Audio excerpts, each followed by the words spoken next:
आप सभी लोगों का फिजिक्स फैक्टर चैनल में स्वागत है। सब्सक्रिप्शन फ्री है बच्चों, तो सब्सक्राइब करें मेरे यूट्यूब चैनल को और बेल बटन दबाना बिल्कुल मत भूलना, जिससे आपको मिलेंगे फिजिक्स के सारे लेटेस्ट वीडियो सबसे पहले। हेलो दोस्तों, तो आज हमारा 17th लेक्चर है इलेक्ट्रोस्टैटिक्स चैप्टर का, और इस लेक्चर में हम देखेंगे torque on a dipole which is placed in a uniform electric field. ठीक है, तो सपोज़ आपको एक डाइपोल दिया होगा और वो डाइपोल एक यूनिफॉर्म इलेक्ट्रिक फील्ड में प्लेस किया है, और जब उसमें आप रखते हो उस डाइपोल को तो उस पर कुछ फोर्स लगती है, टॉर्क लगती है, तो उसी का कैलकुलेशन हम आज सीखेंगे। उस पर फोर्स भी ऑब्वियसली लगेगी क्योंकि इलेक्ट्रिक फील्ड है और चार्ज है, तो उस पर फोर्स लगेगा। तो हम फोर्स को भी देखेंगे और हम टॉर्क को भी देखेंगे कि उस पर कितना टॉर्क लगेगा, वो क्या होगा, यदि वो पूरा डाइपोल या तो मूव करेगा या तो या रोटेट करेगा, तो उन सब चीज़ों को हम देखेंगे इस लेक्चर में। ठीक है, तो चलिए आज का लेक्चर स्टार्ट करते हैं। तो मैं टाइटल आज का लिख देता हूं, torque on an electric dipole. अब जो टॉर्क जो लगता है वो या तो आप इलेक्ट्रिक फील्ड में प्लेस करो, यूनिफॉर्म नॉन यूनिफॉर्म। तो आज हम यूनिफॉर्म देखेंगे, लेकिन ये वैलिड होगा नॉन यूनिफॉर्म के लिए भी, थोड़ा सा कुछ चीज़ें कुछ अलग होगी। तो चलिए उसको हम स्टार्ट करते हैं। तो मैं एक ले लेता हूँ डाइपोल। मैंने एक डाइपोल ले लिया, सपोज यहाँ पे माइनस क्यू, एक जनरल डाइपोल ले लिया मैं किसी भी एंगल पे सपोज। तो ये क्यू है, minus Q and plus Q, मैंने ये डाइपोल ले लिया और मैं डाइपोल वेक्टर भी बना देता हूँ। ये हमारा डाइपोल वेक्टर पी है। ठीक है, और इसकी लेंथ आप एज्यूम करना है, इसकी लेंथ आप एज्यूम कर लो, सपोज इसकी लेंथ आप ए एज्यूम कर लो। तो मैं पी इक्वल्स टू लिख देता हूँ क्यू इंटू ए वैक्टर। सपोज ये हमारा ए वैक्टर है और इसकी लेंथ ए है बेसिकली। ठीक है, अब हमने ये डाइपोल लिया, मैं हॉरिजॉन्टल भी ले सकता था, मैं एक जनरल केस आपको दिखा रहा हूँ। सपोज ये डाइपोल हॉरिजॉन्टल से कितना एंगल बना रहा है, ये डाइपोल हॉरिजॉन्टल से थीटा एंगल बना रहा है। ये हमने एक जनरल डाइपोल लिया और ये डाइपोल कहाँ प्लेस है, ये डाइपोल इलेक्ट्रिक फील्ड में प्लेस है। तो यहाँ पे मैं इलेक्ट्रिक फील्ड ड्रॉ कर देता हूँ। तो यूनिफॉर्म इलेक्ट्रिक फील्ड ऐसे है हर एक जगह। मैं सेंटर से पास कर देता हूँ, एक यहाँ से पास कर देता हूँ। इस तरह से यहाँ पे एक यूनिफॉर्म कांस्टेंट इलेक्ट्रिक फील्ड है। आप चाहो तो ई को ई नॉट आई कैप भी लिख सकते हो, ई नॉट आई कैप न्यूटन पर कूलम। ठीक है, तो हमने इस डाइपोल को यूनिफॉर्म इलेक्ट्रिक फील्ड पे प्लेस किया। ठीक है, अब चलिए देखते हैं, आप किसी डाइपोल को यदि इलेक्ट्रिक फील्ड में प्लेस करोगे तो उस पर फोर्स कितना लगेगा। सबसे पहले तो यहाँ पे दो चार्जेस है, तो दोनों चार्जेस पे फोर्स लगता है। आपने फोर्स का फॉर्मूला पढ़ा था, force equals to Q into electric field. मतलब जो फोर्स होता है वो इलेक्ट्रिक फील्ड के प्रोपोर्शन होता है, जितना ज़्यादा इलेक्ट्रिक फील्ड उतना ज़्यादा फोर्स होगा।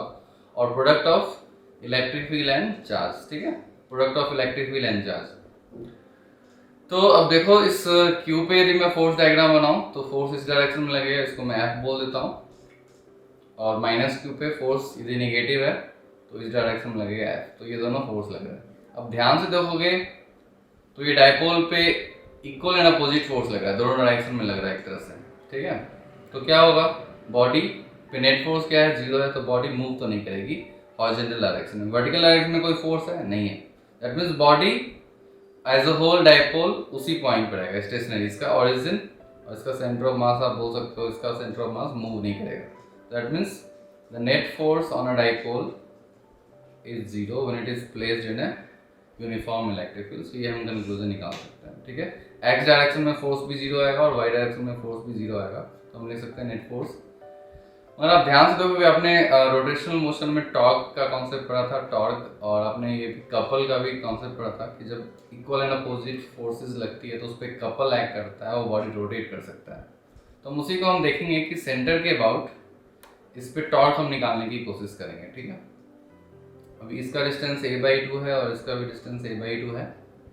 तो आप निकालोगे तो आपके पास टॉर्क का फॉर्मूला है, torque equals to r cross f। ये है ना फॉर्मूला, आपने पढ़ा था, torque equals to r cross f, या फिर हम rf साइन थीटा भी लिख सकते हैं। अभी r क्या है, साइन थीटा क्या है, f क्या है, f is the force applied, और जो थीटा है angle between force and r vector, and r क्या है, किस पॉइंट से आप टॉर्क कैलकुलेट कर रहे हो। बेसिकली यूनिट वेक्टर और vector drawn from the point about which you are calculating the torque to the point of application of force, ठीक है। तो हमारा जो r है ये is a vector from point about which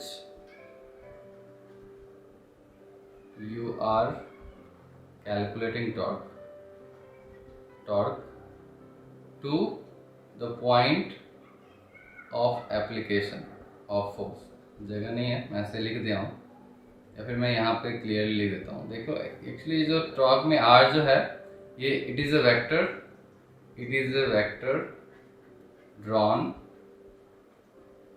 from the point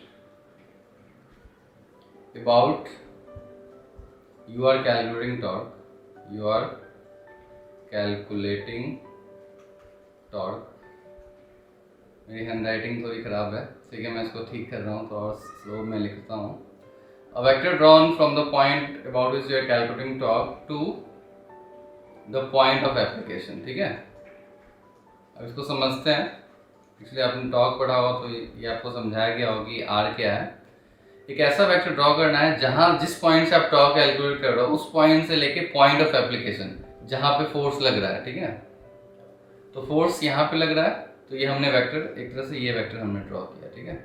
इस vector और F के बीच एंगल ये हमारा थीटा है, और इसका एक शॉर्टकट फॉर्मूला भी है आर परपेंडिकुलर इंटू एफ या फिर आर इंटू एफ परपेंडिकुलर। आपने टॉर्क वगैरह में पढ़ा हो, जो भी मैं टॉर्क पढ़ाऊंगा तो और अच्छे से इसको समझाऊंगा। तो डायरेक्टली इस पॉइंट से ये इस डिस्टेंस को कैलकुलेट कर लो, और एफ तो है ही, तो ये डिस्टेंस कितना हो जाएगा, जब ये थीटा है तो इसकी वैल्यू क्या होगी a/2 साइन थीटा, ठीक है। तो मैं टॉर्क लिखूँ, मैग्नीट्यूड बस मैं लिख रहा हूँ, तो मैग्नीट्यूड ऑफ टॉर्क क्या होगा a/2 sine theta into F, ठीक है। और इसका डायरेक्शन भी आप देख सकते हो, डायरेक्शन इसका क्या होगा, क्लॉकवाइज होगा, ठीक है। तो इसको मैं लिखता हूँ क्लॉकवाइज। इसको मैं बोल देता हूँ torque 1, torque due to positive charge, ठीक है। टॉर्क 1 क्या है, torque due to positive charge. अब चलिए torque due to negative charge निकाल देते हैं, जिसको मैं टॉर्क 2 बोल देता हूँ। और टॉर्क 2 क्या होगा, इसकी मैग्नीट्यूड भी a/2 साइन थीटा ही होगी, और इसका हम देख लेते हैं किस डायरेक्शन में ये भी लग रहा है। तो आप ध्यान से देखोगे ये डायरेक्शन कैसे निकालते हैं, right hand thumb rule r cross f करके, ठीक है। Point your four fingers towards r vector and then move it towards the force vector. Direction of thumb is giving you the direction of torque. तो आप ध्यान से देखोगे एक तरह से ऐसे ये भी क्लॉकवाइज आ रहा है, तो दोनों टॉर्क सेम डायरेक्शन में आ रहा है, तो इस दोनों को हम ऐड कर सकते हैं। तो टोटल टॉर्क अबाउट सेंटर क्या हो जाएगा, एक तरह से आप दोनों को ऐड कर लो तो 2 times a/2 sine theta into F. तो a/2 और 2 ये कैंसिल हो जाएगा, तो बेसिकली आपका क्या आ गया, आपका आ गया AF साइन थीटा। अब ध्यान से देखो AF साइन थीटा, F की वैल्यू क्या है, F की वैल्यू हम सब्स्टिट्यूट कर देंगे। F की वैल्यू क्या है, E into Q into sine theta. तो ये जो वैल्यू आपके पास आया Q into A and E into sine theta, basically ये Q है नथिंग बट डाइपोल है, डाइपोल मोमेंट है, which is PE sine theta. तो यहाँ से हम कंक्लूड कर सकते हैं जो टॉर्क जो डाइपोल को लगता है वो P क्रॉस E लगता है। अब इसकी डायरेक्शन में वेरीफाई कर सकते हो कि ये E क्रॉस P नहीं होगा, P क्रॉस E ही क्यों होगा। आप देख लो P vector cross E vector, ठीक है, हमने निकाला P क्रॉस E। आप डाइपोल वेक्टर के टुवर्ड्स अपना राइट हैंड रख लो, ठीक है। राइट हैंड आई मीन आपका जो 4 फिंगर है, ये 4 फिंगर आप किसके टुवर्ड्स रखोगे, किसके अलोंग रखोगे, P वेक्टर के अलोंग। तो मैंने रख लिया, और उसको इलेक्ट्रिक फील्ड के डायरेक्शन में आपको घुमाना है। तो डायरेक्शन होता हम कहाँ जा रहा है, अंदर की तरफ जा रहा है, और इससे पता भी चल रहा है कि ये क्लॉकवाइज है, ठीक है। तो हमारा P क्रॉस E, और ऐसे ही ये ऐसे ही मूव करेगा, ठीक है। मैं इसका डायरेक्शन भी बना देता हूँ, ये कुछ इस तरह से रोटेट करेगा, तो ये घूमने लगेगा, ठीक है, ये डाइपोल। तो ये हमारा ये टॉर्क का फॉर्मूला आ गया, ठीक है। तो बेसिकली हम क्या कंक्लूड कर सकते हैं यहाँ पे, जब भी डाइपोल इलेक्ट्रिक फील्ड में प्लेस किया जाता है तो फोर्स तो उस पर 0 होता है, net force is always 0, but net torque is not always 0। अब कभी ये 0 भी हो सकता है, तो उसको भी चेक कर लेते हैं कि ये कब 0 होगा। और इसलिए हमारे पास फॉर्मूला है पी साइन थीटा। जब थीटा की वैल्यू 0 या 180 हो जाएगी तो हमारा क्या है, हम एक पॉइंट लिख सकते हैं व्हेन थीटा इक्वल्स टू 0 और 180 डिग्री, मतलब डाइपोल ऐसे प्लेस है या फिर डाइपोल ऐसे प्लेस है और हमारा इलेक्ट्रिक फील्ड ये है। ठीक है, तो इस केस में थीटा की वैल्यू क्या आ गई, 0 है, और इस केस में 180 है। तो इस केस में क्या होगा, इस केस में टॉर्क की वैल्यू होगी 0। Torque on a dipole is 0। सो हम ऐसा कभी नहीं बोल सकते कि टॉर्क हमेशा नॉन जीरो होगा। टॉर्क की वैल्यू 0 हो सकती है जब हम डाइपोल बिल्कुल पैरेलल या एंटी पैरेलल इलेक्ट्रिक फील्ड के प्लेस करते हैं। ठीक है, अब सेकंड क्या होगा, टॉर्क की वैल्यू मैक्सिमम कब होगी, साइन थीटा की मैक्सिमम वैल्यू थीटा जब 90 होता है, तो when theta is 90 degree torque will be maximum. ठीक है, तो इस दोनों पॉइंट्स को आप याद रख सकते हो। ठीक है, तो आपने सीख लिया टॉर्क के बारे में। अब यदि इसमें मैं कुछ और डिस्कस करूँ उसके बारे में, चलिए, एक होता है स्टेबल और unstable equilibrium. Stable and unstable equilibrium. ठीक है, तो अपने वर्क एनर्जी के बारे में पढ़ा हुआ, स्टेबल और अनस्टेबल इक्विलिब्रियम के बारे में मैंने थोड़ा सा शायद प्रीवियस लेक्चर्स में बताया भी था कि स्टेबल इक्विलिब्रियम होता है बेसिकली, पहले दोनों इक्विलिब्रियम है ये, तो फोर्स तो 0 होगी ही, ये कंडीशन इक्विलिब्रियम का। अब जहाँ फोर्स 0 होती है वो पॉइंट दो तरह से हो सकता है, एक स्टेबल हो सकता है, एक अनस्टेबल। स्टेबल का मतलब होता है कि किसी बॉडी को उस मीन पोजीशन से बेसिकली यदि आप डिस्प्लेस करते हो तो उस बॉडी की टेंडेंसी वापस यदि मीन पोजीशन पे आने की रहती है, दोनों तरफ से, इधर डिस्प्लेस करते हो या फिर इधर डिस्प्लेस करते हो, यदि बॉडी की टेंडेंसी वापस मीन पोजीशन पे आने की रहती है तो उस पॉइंट को हम स्टेबल इक्विलिब्रियम बोलते हैं। यदि आपने डिस्प्लेस किया और वो बॉडी चला गया, उस मीन पोजीशन से दूर ही चला गया, तो उसको हम अनस्टेबल इक्विलिब्रियम बोलेंगे। इस तरह से कुछ समझ सकते हो, ऐसा कुछ कर्व है और ये ऐसा कर्व है, मैंने बताया था, और एक ऐसा कर्व है। बॉडी को मैंने यहाँ डिस्प्लेस किया या फिर यहाँ पे डिस्प्लेस किया, दोनों केस में क्या होगा, बॉडी की टेंडेंसी वापस आने की, एक तरह से गड्ढा आप मान सकते हैं, ऐसा कुछ फॉल है। और ये एक सपोज एक इस तरह का पॉइंट है और आपने यहाँ पे थोड़ा सा डिस्प्लेस कर दिया, तो क्या ये बॉडी वापस गिर जाएगी, तो ये हो जाता है अनस्टेबल इक्विलिब्रियम और ये हो जाता है स्टेबल इक्विलिब्रियम हमारा। ठीक है, और ये न्यूट्रल इक्विलिब्रियम से एक दूसरा भी इक्विलिब्रियम होता है जिसको न्यूट्रल इक्विलिब्रियम बोलते हैं। कहीं भी प्लेस कर दो बॉडी वहीं पे रुक जाएगी, ये मूव नहीं करेगी। ठीक है, अब चलिए समझते हैं कि डाइपोल के केस में भी क्वेश्चंस आ जाते हैं कभी कभी स्टेबल और अनस्टेबल इक्विलिब्रियम पे, तो उसको समझते हैं। तो जब मैंने डाइपोल को, सबसे पहले तो डाइपोल को या तो मैं ऐसे रखूंगा या फिर ऐसे रखूंगा, तभी तो स्टेबल इंस्ट्रूमेंट में होगा, क्योंकि इस केसेस में क्या है, फोर्स हमारा 0 है, नेट फोर्स हमारा 0 है। ठीक है, तो अब मैं क्या करता हूँ, सपोज हमारे पास इलेक्ट्रिक फील्ड भी है इस डायरेक्शन में, ठीक है, दोनों में, और ये हमारा निगेटिव चार्ज है, ये पॉजिटिव चार्ज है, यहाँ हमारा ये निगेटिव चार्ज है और ये पॉजिटिव चार्ज है। ठीक है, अब ध्यान से देखो, ये सेंटर है, मैंने इसको थोड़ा सा डिस्प्लेस करके छोड़ दिया, मैंने इस लाइन पे एक तरह से इसको ऐसे घुमा के मैंने छोड़ दिया। तो बताओ ये जो पॉइंट है ये स्टेबल इक्विलिब्रियम का है या अनस्टेबल, ये हमारा ये थीटा 0 डिग्री पे, तो हम 0 डिग्री पे चेक कर रहे हैं कि 0 degree whether it is a point of stable equilibrium और अनस्टेबल, और थीटा हम 180 पे भी चेक कर रहे हैं, 180 पे भी हम सेम प्रोसेस करेंगे। हम थोड़ा सा इसको किसी भी डायरेक्शन में, आप ऐसे डायरेक्शन में आप अपोजिट डायरेक्शन में ले सकते हो, या तो ऐसे घुमाओ या फिर ऐसे घुमाओ, रिजल्ट सेम ही आएगा। तो हम एक ही डायरेक्शन में घुमा के हम चेक करते हैं कि वेदर इसकी टेंडेंसी वापस यहीं पे आने की है, ये हमारा मीन लाइन है। ठीक है, यदि इसकी टेंडेंसी वापस ऐसे आने की होगी तो हम बोल देंगे वो पॉइंट हमारा थीटा इक्वल्स टू 0 हमारा स्टेबल इक्विलिब्रियम है। अब देखो, अब इस पे आप फोर्सेस देखोगे तो उस पर कौन कौन सा फोर्सेस लग रहा है, चलो फोर्सेस मैं दिखा देता हूँ। तो यहाँ पे फोर्स इस डायरेक्शन में लगेगा और यहाँ पे फोर्स इस डायरेक्शन में लगेगा। इस फोर्स की टेंडेंसी क्या होगी, उसको क्लॉकवाइज घुमाने की, दैट मीन्स बॉडी वापस ऐसे आना चाहेगा, क्लॉकवाइज घुमाने की होगी, ऐसे घूम जाएगा वापस। अरे यहाँ पे मैंने डायरेक्शन गलत बता दिया, ये ऐसे घूम जाएगा, जैसे मैंने घुमाया था उसके अपोजिट में वापस घूम जाएगा। तो ये पॉइंट क्या आ गया हमारा, ये हमारा हो गया स्टेबल इक्विलिब्रियम। ठीक है, अब चलिए यहाँ देखते हैं। यहाँ हमने घुमा दिया, यहाँ पे अब फोर्स ऐसे लग रहा है और यहाँ पे फोर्स ऐसे लग रहा है, तो वो क्या करेगा, टॉर्क हमारा एक तरह से एंटी क्लॉकवाइज हो गया टॉर्क, तो टॉर्क इसी डायरेक्शन में उसको घुमा देगा, सेम डायरेक्शन में घुमा दिया, तो बेसिकली वो उस मीन पोजीशन से दूर चला जाएगा। तो ये हमारा पॉइंट हो गया अनस्टेबल इक्विलिब्रियम। ठीक है, तो इस दोनों पॉइंट्स को आप याद रख सकते हो। ठीक है, चलिए क्विकली इस पे क्वेश्चंस ले लेते हैं हम।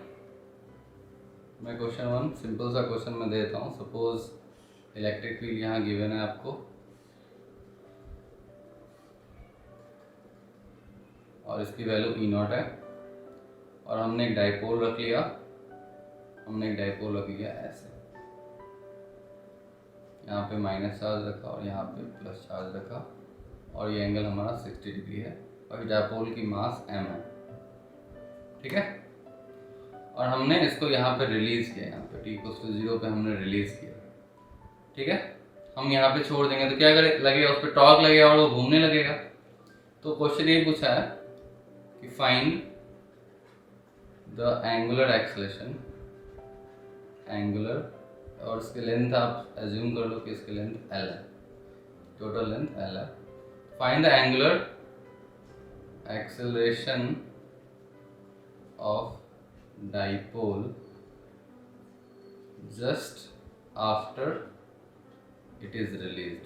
अब 60 डिग्री पे ही पूछा है, अब हर एक एंगल पे इसकी एंगुलर एक्सेलरेशन की वैल्यू अलग होगी क्योंकि टॉर्क की वैल्यू अलग होगी, टॉर्क थीटा पे डिपेंड करता है, just after it is released. ठीक है, तो आपको निकालना है, तो क्या करोगे, या तो फॉर्मूला डायरेक्ट लगा दो। इस पॉइंट पे टॉर्क कितना लग रहा है, टॉर्क होता है I इंटू अल्फा, तो अल्फा की value torque by moment of inertia. ठीक है, तो डायरेक्टली आप फॉर्मूला बैठा के आप निकाल सकते हो। तो टॉर्क की वैल्यू या मैनुअली आप फोर्स निकालो और टॉर्क निकालो, तो मेरे पास फॉर्मूला ऑलरेडी है तो डायरेक्टली मैं फॉर्मूला यूज़ कर लेता हूँ। तो टॉर्क की वैल्यू PE साइन थीटा होगी एंड डिवाइड बाई I। तो चलिए PE की वैल्यू डाल देते हैं। तो P की वैल्यू कितनी है, Q इंटू L, और E की वैल्यू E0 है और यहाँ साइन 60 है। तो ये हमारा टॉर्क आ गया, divide by moment of inertia. Moment about this axis, ये इस एक्सिस के अबाउट रोटेट करेगा, तो इस एक्सिस की मोमेंट ऑफ इनर्शिया है mL²/12। आपको 11 का थोड़ा सा कॉन्सेप्ट यहाँ पे यूज हो रहा है, mL²/12। अब इसको बस सिंप्लीफाई कर दो, आपका आंसर आ जाएगा। तो मैं लिखता हूँ यहाँ पे एक L से L एक कट गया, तो मैं लिख देता हूँ E0 into Q √3/2 mL into 12।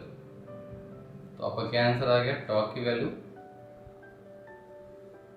6√3 E0 Q/mL।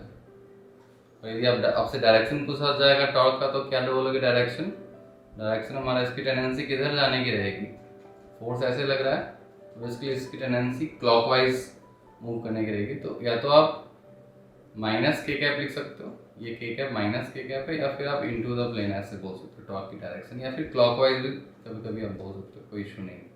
ठीक है, तो ये हमारा टॉर्क आ गया। तो ठीक है, ये था हमारा इलेक्ट्रिक डाइपोल के बारे में। अब हम मिलते हैं नेक्स्ट लेक्चर में। हम अब दूसरा एक टॉपिक करेंगे जो कि कभी कभी मतलब पूछा जा सकता है उस पर क्वेश्चंस, कि हम चार्ज पार्टिकल को कहाँ प्लेस कर रहे हैं। हम चार्ज पार्टिकल को प्लेस कर रहे हैं इलेक्ट्रिक फील्ड के अंदर। जैसे हमने यहाँ डाइपोल को प्लेस किया, अब एक जनरल चार्ज, किसी मूविंग चार्ज को हम प्लेस करेंगे इलेक्ट्रिक फील्ड के अंदर, तो उस पर क्या होगा, तो उसी को हम देखेंगे नेक्स्ट लेक्चर में। ठीक है, तो चलिए मिलते हैं नेक्स्ट क्लास में।